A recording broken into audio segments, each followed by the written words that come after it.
తమ సమస్యలను పరిష్కరించాలని డిమాండ్ చేస్తూ యాజమాన్యానికి ఆర్టీసీ జేఏసీ సమ్మె నోటీసులు ఇచ్చింది.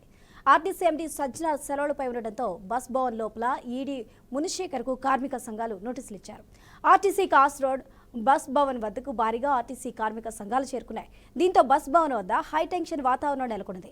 ఎలక్ట్రిక్ బస్సులు తీసుకొస్తే డ్రైవర్లు ఉపాధి కోల్పోయే అవకాశం ఉన్నందున ప్రభుత్వం ఆర్టీసీ బస్సులను కొనుగోలు చేసి ఉన్న డ్రైవర్లనే కొనసాగించాలని డిమాండ్ చేశారు.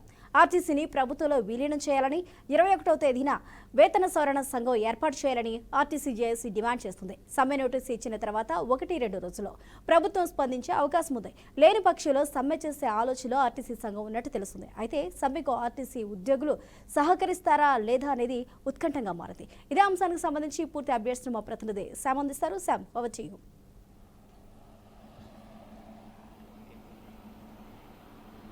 స్వప్న, థ్యాంక్ యూ స్వప్న. ఆర్టీసీ తమ సమస్యలను పరిష్కరించాలని డిమాండ్ చేస్తూ యజమానికి ఆర్టీసీ కార్మికులు మాత్రం జేఎస్ తరఫున ఆర్టీసీ కార్మికులు అందరు కలిసి కూడా జేఎస్ తరఫున ఆర్టీసీ యాజమాన్యానికి అయితే నోటీసులు ఇచ్చింది. అయితే ఎవరైతే ఆర్టీసీ ఉన్నారో ఈ ఆర్టీసీ కార్మికులందరూ కూడా ప్రభుత్వం ఎలక్ట్రిక్ బస్సులు తీసుకొస్తే తమ ఉపాధి కోల్పోతామని చెప్పేసి అయితే ప్రభుత్వాన్ని అయితే డిమాండ్ చేస్తూ అయితే అదేవిధంగా సజ్జనార్కి అయితే నోటీసులు ఇచ్చేందుకు ఆర్టీసీ భవన్కు వెళ్లడంతో అక్కడ సజ్జనార్ అయితే ఆర్టీసీ ఎంపీ సజ్జనార్ శివులపై ఉండడంతో అయితే ఆ నోటీసులు మాత్రం ఎవరైతే ఈడీ ఉన్నారో ఈడీ మునిశేఖర్కి అయితే నోటీసులు ఇచ్చింది.